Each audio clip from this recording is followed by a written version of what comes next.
All right, guys. We are going to get started now with our special Murph and E-Dubs show, minus E-Dubs, because this is going to be all about the Mets today. So the minute I hit play on my little speaker over there, I'm going to get right into what's going on in my life when it comes to the Mets. So, right now, I'm going to set it up. Set up my little intro. All right. All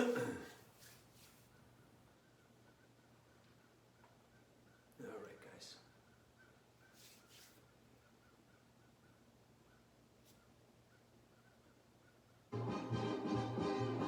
Meet the Mets, meet the Mets. Step right up and greet the Mets. Bring your kiddies, bring your wife. Guaranteed to have the time of your life, because the Mets are really sucking the ball, knocking those home runs over the wall. East side, west side, everybody's coming down to meet the M-E-T-S Mets of New York town. Oh, the butcher and the baker and the people on the streets, where do they go? To meet the Mets. Oh, they're hollering and cheering and they're jumping in their seats, where do they go? To meet the Mets. All the fans are true to the orange and blue, so hurry up and come on down, 'cause we got ourselves a ball club, the Mets of New York town.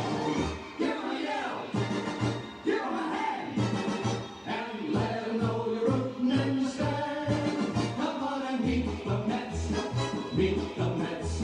Step right up and greet the Mets. Bring your kiddies, bring your wife.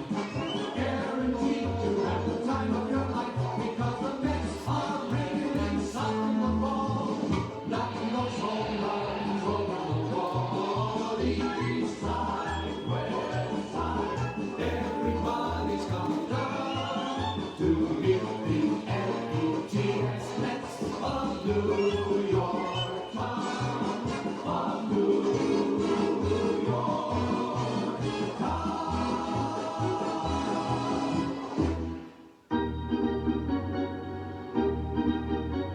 Hi there, everybody. This is Bob Murphy, welcoming you to the first regular season game on the history of the New York Mets. Brought to you by Rheingold Extra Dry. And I'll begin this show on the nostalgic, wonderful voice of Mr. Bob Murphy. So, guys, meet the Mets. I met the Mets back in 1976. You guys know my story. Dave Kingman hitting the home run. My Mets have been in my heart ever since I was a 5-year-old kid. The Mets have been in my son's heart ever since he was a 3-year-old kid. I'm going to get into my feelings about my Met fandom and how it parallels my son's, and why we do take it so seriously, and why baseball is pretty important in our house.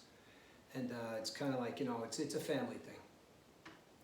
But first, listen, I'd be remiss as a sports talk show host who's trying to get my point across in letting you guys know what happened this weekend. Now, this weekend I went into Friday with a very positive outlook on Friday night's game, as every Met fan should be. We were pumped. We were ready to go.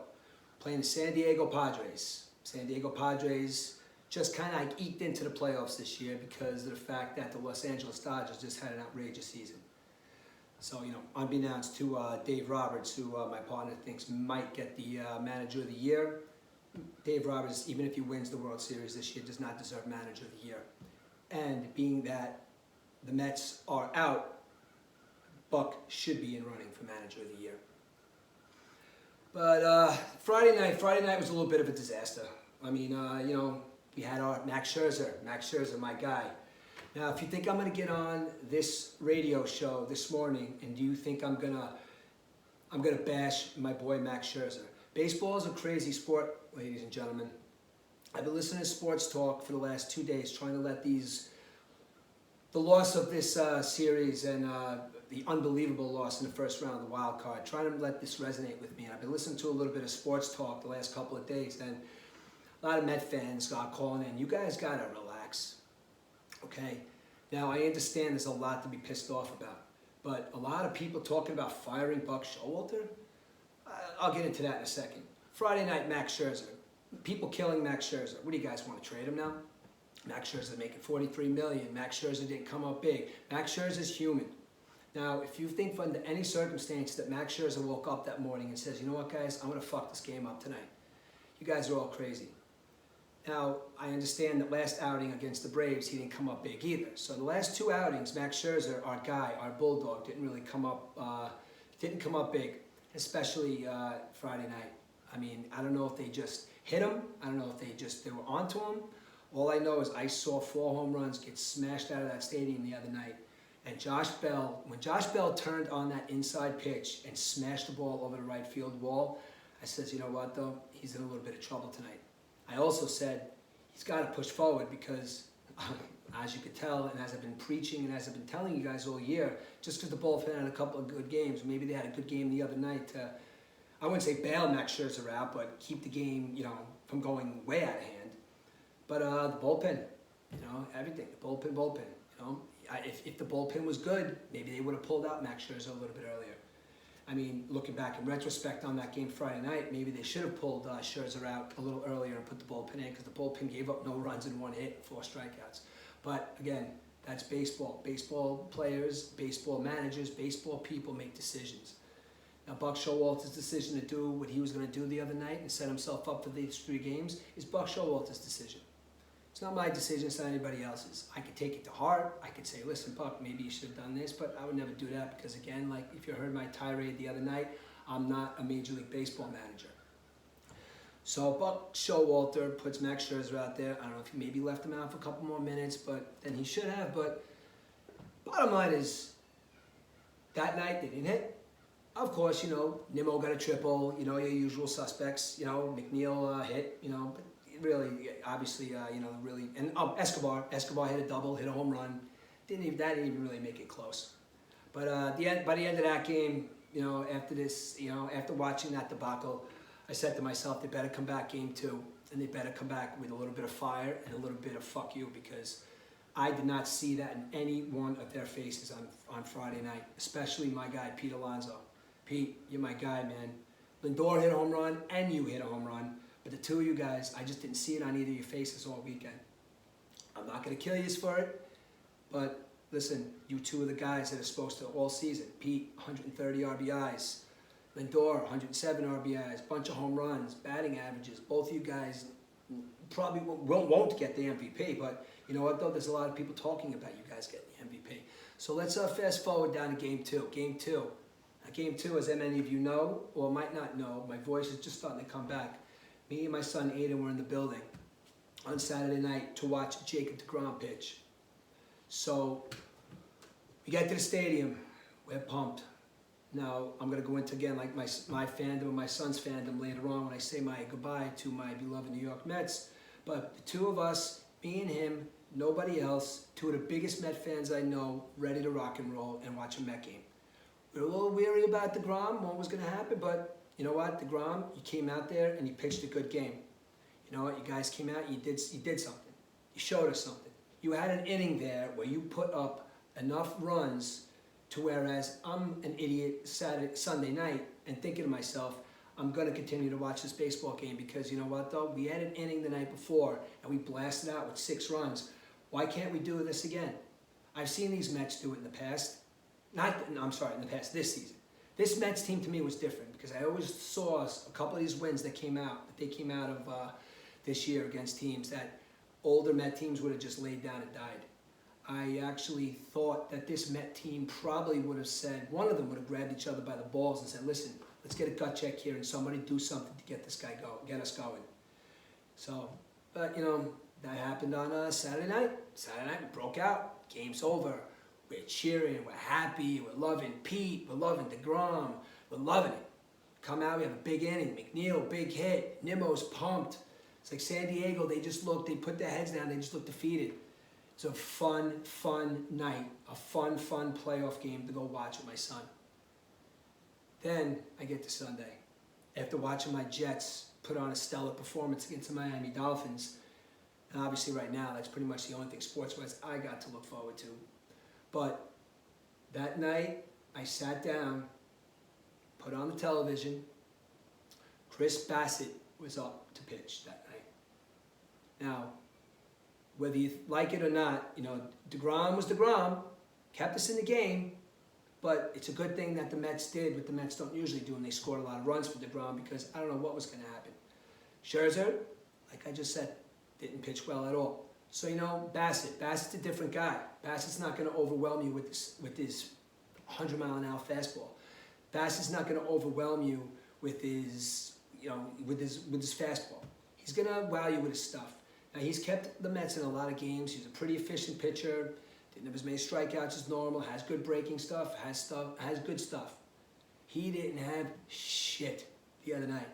I knew from that first pitch that he didn't have a damn thing in him. So as that game went on, you just watched them and you said to yourself, these guys, I don't even know if they really want to be here. You just saw it in their faces. They had nothing. Listen, that whole series there, Alonso had 3 hits and a home run. Lindor had 3 hits and a home run.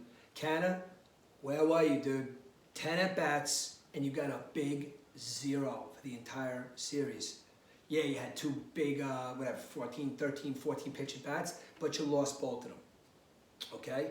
Nimmo, he had 12 at-bats, 4 hits, including a triple. Nimmo continues to, just to be Brandon Nimmo. Brandon Nimmo's not supposed to be the superstar of this baseball team.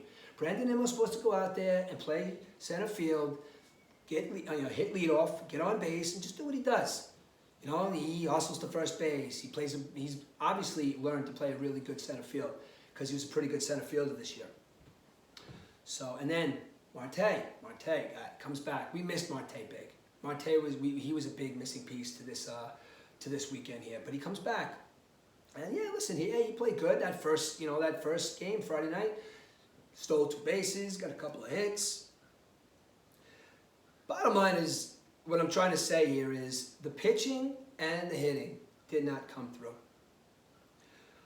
So now let's get back to the point that I was making about the fact that that the Mets just didn't pitch and they didn't hit. Like I said to you before, I turned on Sports Talk this morning and yesterday morning, and I was going to go on last night, but I couldn't talk. But I cannot believe that I'm hearing today. Hey, listen, you guys got to be out of your minds if anybody's really saying this, but if anybody's saying that Buck Showalter did a bad job this year with this baseball team, if anybody's saying that Buck Showalter needs to have his contract looked at, you guys need to have your heads examined as Met fans. Now, I know that I'm in a very, very low percentile of Met fans that think a lot differently than a lot of you idiots out there, because every day it's fire this guy, trade this guy, trade. I liked this team this year. You know what happened? 6 games happened. Let's say 3, 6, 9. 9 games happened. When I say 9 games, I say got swept by the Chicago Cubs a couple of weeks ago. Okay, you win one of those games, Then you get swept by the Atlanta Braves, which is the biggest series in the entire season. Now, guys, those are the games, too, where our pitchers had to come up big and they didn't. So then there's those 3 games over the weekend. Now, you're going to see this up on my thing. It's going to be called, this episode of the Murph and E. Dub Show is going to be called 103. Now, the significance of 103 to me is the Mets won 101 games this year in a season that one of their best seasons they've ever had in history, if you look at their history. The Braves just couldn't be beat this year. So the Mets won their 102nd game on Saturday night of the season.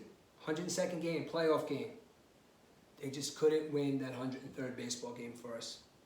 That 103rd baseball game to win on Sunday, to me, would have not solidified anything in my mind about, and I wanted this team to go to the World Series. But to get knocked out in the wild card, I could put maybe a little bit that on Buck Showalter. I mean, maybe a decision here and there. Now let's talk about decisions. Now, you guys are killing Buck Showalter this morning about him coming out and testing Musgrove. for something. I mean, listen, that had to come somewhere. We're sitting there looking at social media, and of course social media blows shit up all the time. Check his ear, check his hat, he's very fidgety. That being said, I'm not saying that Buck Showalter is going to go out there and make mockery out of baseball by just going out there to hold up the game. A lot of you people are killing him for the move. A lot of people saying he was out there too long. A lot of people saying he shouldn't have done that. But listen, the Mets were dejected. They were down. Nothing was going their way. I watched the game the night before, and the game Sunday night, where the Padres were stepping out. Now, that's mind games, guys. Mind games to its fullest. And Bob Melvin played mind games with Buck Showalter. Now, if you want to say Bob Melvin might have outcoached Buck Showalter, Bob Melvin outcoached Buck Showalter. Yes, he did. But I'm not saying that Buck Showalter did a bad job. You're talking about two, historically, good managers in Major League Baseball and great baseball guys. So I think what Buck Showalter did the other night with Musgrove is, when Musgrove was mowing the Mets down and all of a sudden Joe Musgrove becomes Madison Bumgarner in the playoffs, I think Buck Showalter said to himself, I got to go up there and slow down his tempo or slow down his rhythm a little bit. By slowing down his rhythm a little bit, I mean, hey, listen, you never know, I might catch something. Again, I'm not saying he thought there was something up. I'm sure he's a baseball guy since Musgrove's is pitching a great game. But you know what? Maybe I could throw a little something out there and slow up his tempo. So he went out there, talked to the umpires, they checked his ears, you saw the umpires putting their fingers in his ears, they're checking his hat. No evidence. Musgrove just pitched a great game. He's pumped. And you know what, though? I'm not that Met fan that says anything like, yeah, you never know. You know what? Musgrove pitched a great game.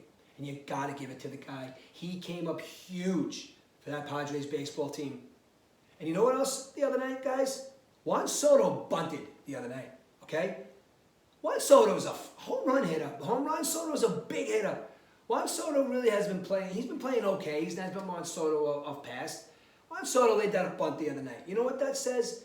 Bob Melvin or anybody over there in that Padres was calling those plays, even if it was Soto, just to get something going. They got a little something going, okay? Now, Bob Melvin, I'd say he outcoached Buck Showalter. And it killed Buck Showalter to going out and talking to those umpires about Musgrove's ear or Musgrove's, or his hat or something. Maybe there was a little something to that, but at the end of the day, you knew that there was going to be no evidence of anything happening. Musgrove just pitched a great game. So stop killing Buck. Buck maybe wanted to pull out an old school trick, and he just wanted to maybe break the kid's timing a little bit because, like I said before, he was take your choice of playoff pitchers the other night. Musgrove was Madison Bumgarner, playoff Madison Bumgarner.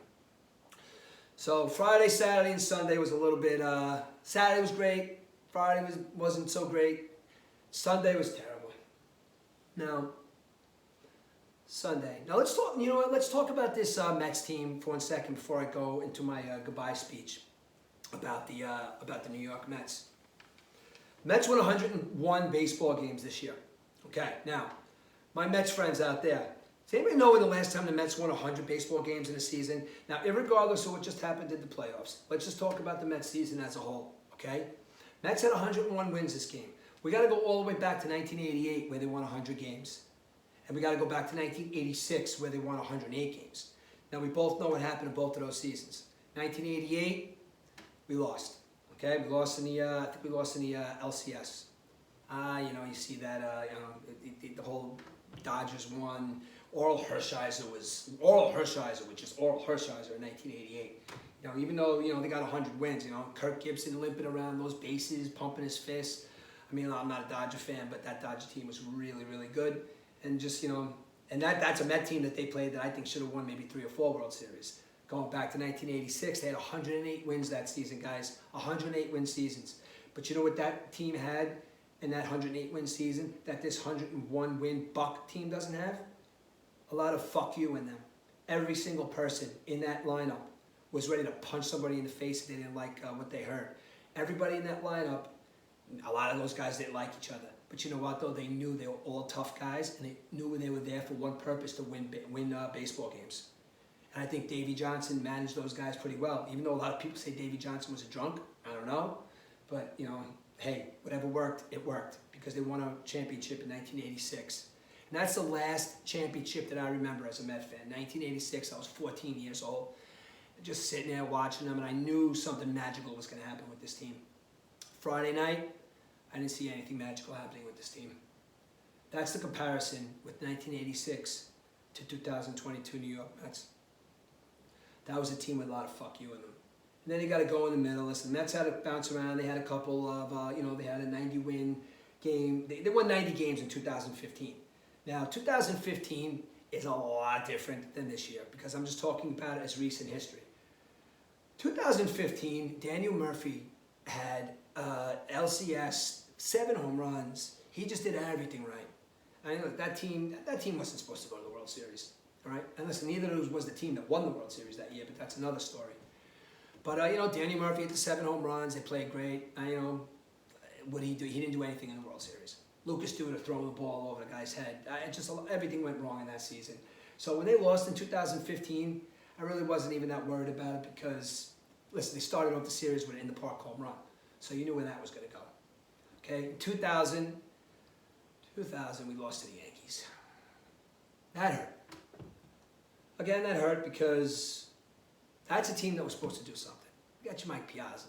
You got the whole list of just great players on that baseball team. I could go into them individually, but that 99-2000 team, I really liked a lot, and I really thought that something was going to happen there with that team. But listen, you guys, we lost to a Yankee team that was just on a juggernaut run of wins and World Series and just players, and just they were the team to beat, and no one was beating the Yankees in that little run they had, except the Arizona Diamondbacks, but whatever.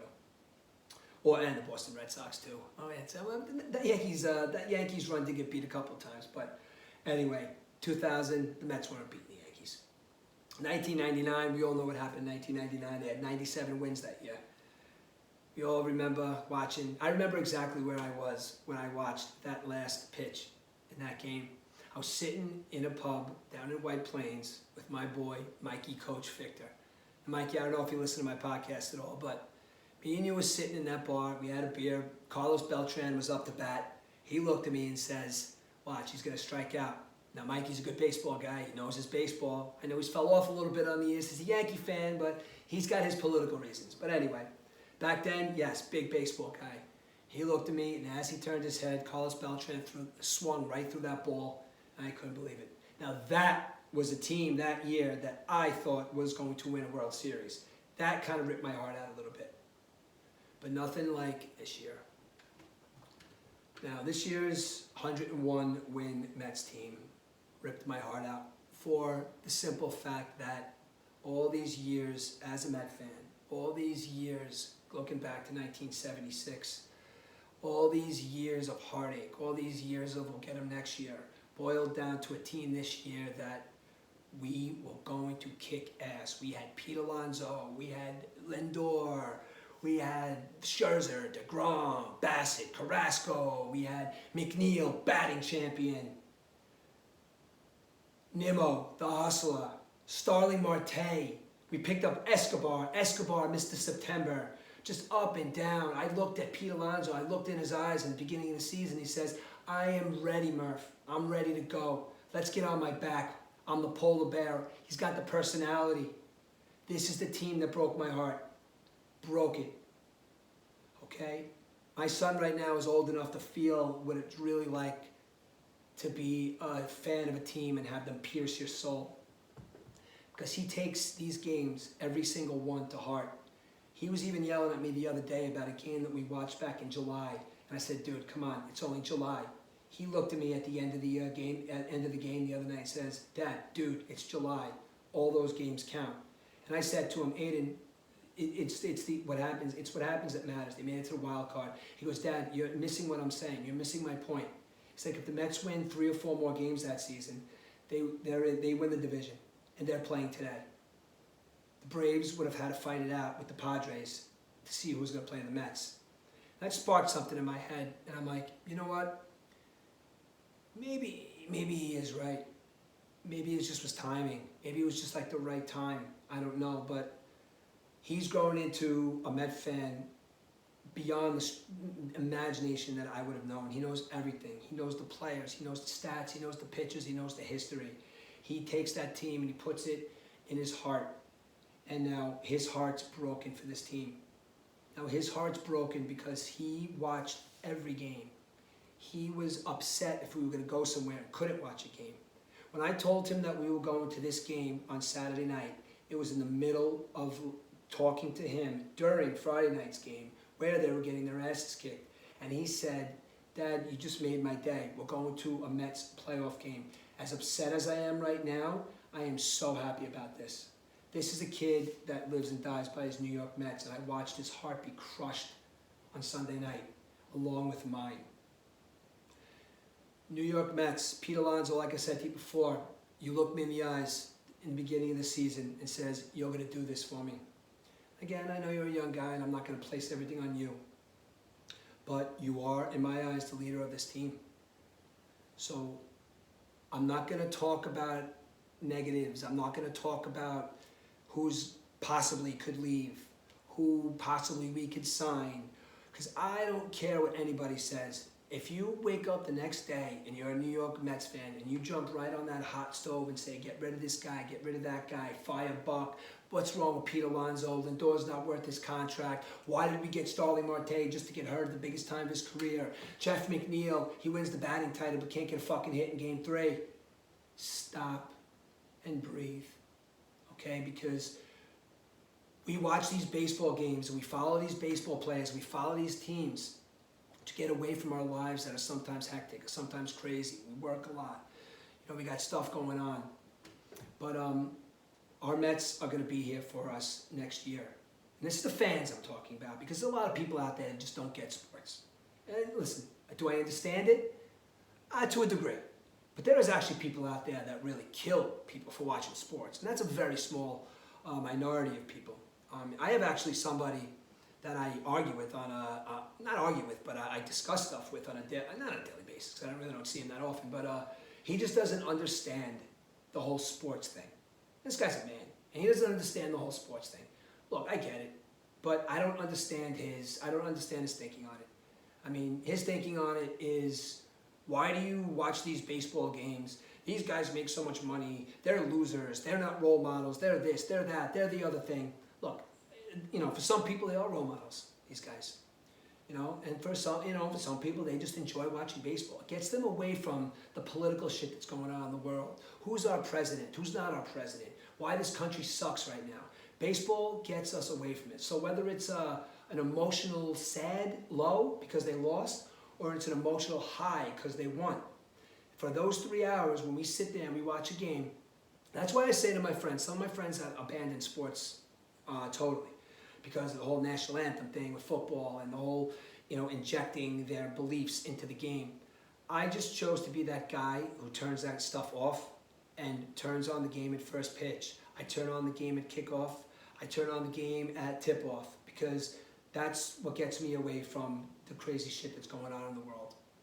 So, me and my son, our hearts were crushed the other night. And for those men out there that don't think sports is important, you guys are in a very, very small minority of men in this country. Whether it be the stockbroker, whether it be the iron worker, the cop, the fireman, the nurse, the first responder. These guys are all guys. We all have jobs. We all have lives. And we sit down and watch a football game. We sit down and watch a baseball game. We sit down and watch a basketball game. We sit down and watch whatever your choice of sport may be to get away from this shit. So again, now, that being said, there are games today, okay? Now, before I get into the games today, I'm going to explain to you why this hurt. And again, I know I said to you before it hurt because of the fact that my son's old enough now to have opinions, to have feelings towards these games. There's games today, and I have to go on being a sports talk show host, okay? And I have to get this out, because I'm gonna rebound and I'm gonna become a casual observer, because right now I have no horse in the race, as they say. I got no team out there that I'm saying I want you to win. If you're a true heart Met fan, you don't care who wins the World Series. You're also a diehard baseball fan. You're going to watch these games because you're a diehard baseball fan. But don't tell me under any circumstances you want to see the Phillies win, or you want to see the Yankees win, or you want to see the Cleveland, whatever, Guardians win. Okay? So I just don't want to hear it. I just want to hear you say, I'm ready to watch a good baseball game. So,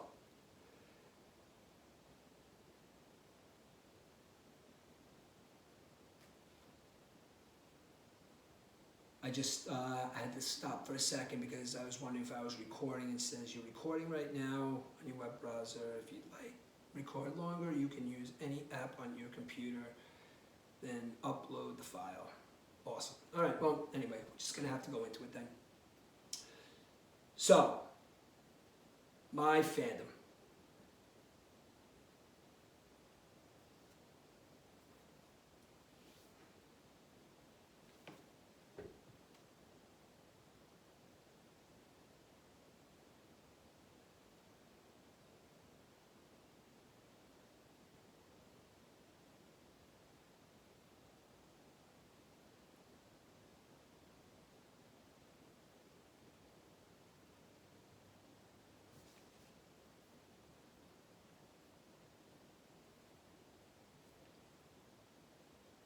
Sorry guys, I forgot we were on YouTube. We have a little moment of we have to let this process, because being that I'm doing this by myself, it's only recording for 30 minutes and I didn't think I was going to go on for this long. But obviously you guys out there in podcast land who listen to the Murph and E-Dub Sports Show, you guys definitely know that I can talk. So what I'm going to do here is I'm going to let this process, and I'm going to start over again and just go into my fandom and how I became a fan and why it hurts so much, and just my little goodbye to my New York Mets, so I can welcome them into the next season, and so I can become a sports talk show host again and look at these baseball. Just look at baseball from a fan perspective, because I do love the game. So what I'm going to do now is I'm going to hit record over here, and I am just going to start another segment of this. So. All right, guys, I'm back. We're gonna have to splice that in a little bit later, because once I started talking about my fandom and my heart and how I love this team, for some reason it just stopped recording. But we are gonna splice these two together. I'm gonna give you guys a good show. But the last couple of minutes is just gonna be about how I feel as a Mets fan. Now, I could sit here, like I said to you before, and tell you that I'm pissed, I'm mad, but in actuality, I'm actually sad, because I'm a realist. We have a lot of good stuff coming up. You know, we got Brett Beatty, we got Francisco Alvarez. Now, Francisco Alvarez, I'm telling you, I said this the other day, he might be the first one to hit a home run out of Citi Field. The height and the length he gets from the ball. So those are two guys that I'm really looking forward to next year. Brett Beatty maybe playing third base. Depends what happened with Escobar this year. But I'm sure they're going to find out a spot for Beatty. He had a really good come up. So, me and my son are going to push forward, okay? Now, 1976, Dave Kingman hit that ball. Now, I tell you guys all the time now, that's where my fandom comes from. So, that being said, you guys out on YouTube, I am going to show you a picture that I should have been a little bit more prepared to show you guys, but it's a picture that is of relevance of what happened. You know what? I'll show it to you guys another time. I got a picture of my son Aiden when he was 3 years old. 3 years old, sitting there with his Met hat on and his David Wright jersey in 2008 on the second to last game that ever was played in Shea Stadium. After that stadium was gone, he was able to tell all his friends and all his baseball fan friends that he was at Shea Stadium. So now he's 4, going to Citi Field. I took that kid to games at 4 and 5 years old that most 4 and 5 year old kids would say between the second and third inning, I want to leave. Dad, I want ice cream. Dad this, Dad that. Dad's watching the game. No. Not my son. 4, 5, 6 years old, watching every move on the field, just knowing what's going on. He actually yelled at me at 7 years old because we left the baseball game. I think they were losing like 10-6 or 9-6 or whatever. They were losing, and I'm like, "Come on, Aid, let's get out of here. It's the the top of the 9th inning. He's like, whatever's gonna happen." He's like, "No, Dad, something's gonna happen." We're in the car, getting on the expressway. Right before we hit the bridge, bang! home run. Mets win 10-9. And 7-year-old Aiden in the back seat looks at me and goes, "I told you, Dad." And he's been that kid his whole life.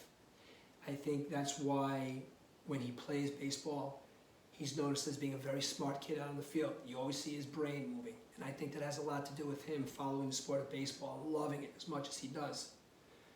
He wears his heart on his sleeve, as do I. And we are going to be Met fans for our lifetimes.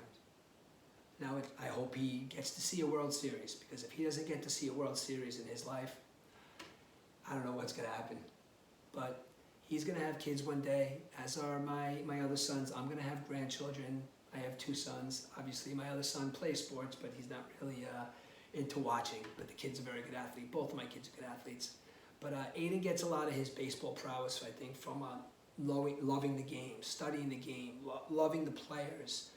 And again, it's another thing. It gets him away from his life with school and just whatever's going on in his life. He could sit down with his father and watch a baseball game. I take him to, no, not even like now, he's older. We go to Citi Field probably about 6, 7, 8 times a year. Just because I like to sit back and I like to watch him walk up the stairs. And I kind of fall back a little bit. And he said it back when he was young, and every single time I watch him walk up those stairs in the Jackie Robinson Rotunda, and he says, "Dad, I love this place. This is my favorite place in the world." You know what, Abe? When you're there, it's my favorite place in the world too. I love you, kid. And we are going to be Met fans for our entire lives. We're going to go to a lot of games. We're going to go to, hopefully, World Series. We're going to go to more playoff games. Players are going to come in and out of their lives. Players are going to come in and out of our lives. We're going to have favorite players. But I'm a 50-year-old Met fan. You're a 17-year-old Met fan. I have a lot of years of heartbreak on you. A lot of years of heartbreak. But the one thing I do have is 1986. And Aiden, when 1986 happens for you, buddy, it's going to feel great. It felt great in 86. And Aiden, it's going to happen again for us, bud. So, as I draw the curtain on my New York Mets, I just want to say that next year, come prepared to play baseball. Come with fire. Don't feel bad about letting us fans down, because it's baseball. And anybody that knows baseball is a game of failure. 300 hitters are in the Hall of Fame. It's a game of failure. There's a winner and then there's a loser. It's all about how you go about the game. And the Mets happen to be on the losing end this year. Doesn't mean I'm not going to like them anymore. It doesn't. And anybody that turns around and says, "You know what, though, fuck the Mets," or "fuck the Jets," or whatever team that they're a fan of, and they turn around and say, "You know what, I'm just going to be a fan of this." You guys were not real fans to begin with. Real fans live and die with their teams. Whether they play 300 baseball, or whether they play 600 baseball and they win the World Series. We're going to stick with our baseball teams. Whether they go 0-16 or whether they go 14-3 and win a Super Bowl, we're going to stick with our teams, because that's what real fans do. So now, as we open up the curtain now on the new season. Now the new season has a lot to offer for you Yankee fans. Today's the first game, okay? Now, needless to say, I will be watching. Needless to say, I'm going to have my opinion. Needless to say, we're going to do a show, and I'm probably going to break Eric's balls a little bit, being that he's the Yankee fan left. But from one Mets fan to a Yankee fan, and all my Yankee fan friends out there, good luck, Yankees. This is the year you guys need to do something, okay? Stand up for New York, okay? And let's do something. I'm not being a Fugazi cop-out fan right here and saying, "Let's go Yankees." I'm not at all saying that. I'm a baseball fan. But this is New York. The one team couldn't hold up their end of the bargain. And that's what I've been talking about all season. Mets did not hold up their end of the bargain. Yankees, hold up your end of the bargain and win the World Series this year. Aaron Judge, be that guy. put your Yankees on your back and win the World Series for New York. All right, guys. Well, that's the Murph and E-Dubs Sports Podcast, Murph edition. I'll be talking to E-Dubs a little later on, and hopefully we're going to be doing another show by the end of the week. Maybe we'll have a couple of playoff games to talk about. We're going to have a lot of sports. We're going to have a lot of football games to talk about. We're also going to have our little competition we have going about who's got more wins. I think I'm creeping up on you, E-Dubs. My picks were pretty good this week. So, on a final note here, I think that's everything I wanted to get to. And let's see, the future, good about the Mets, story of two Met fans. All right, so this is what I want to say in parting. Murph and E-Dubs, episode 10 is out now. You guys know where to find us. Everybody seems to be finding the Podbean app. Go to my Instagram link. Check it out, 1972 on Instagram.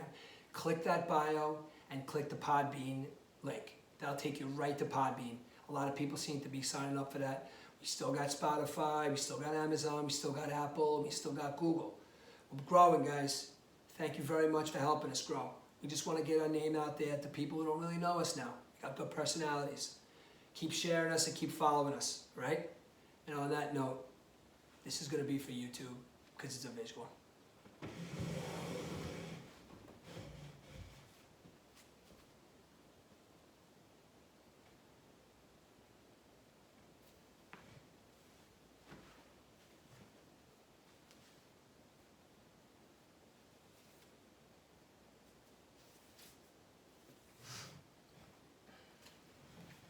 Big Pete, next year, look me in the eyes and tell me we're going to win a World Series for you guys. Fans, we will be there. We promise you. Just tell me we're going to win a World Series and show me in your eyes next March and April. Pete, I'll never be mad at you, buddy. You had a great season. But this is time to put this team on your back. You're going to be 28 years old next year, right where you're supposed to be. Let's keep pushing to be the king of New York, Pete, and let's win a World Series next year. Get that message out. We still love you guys.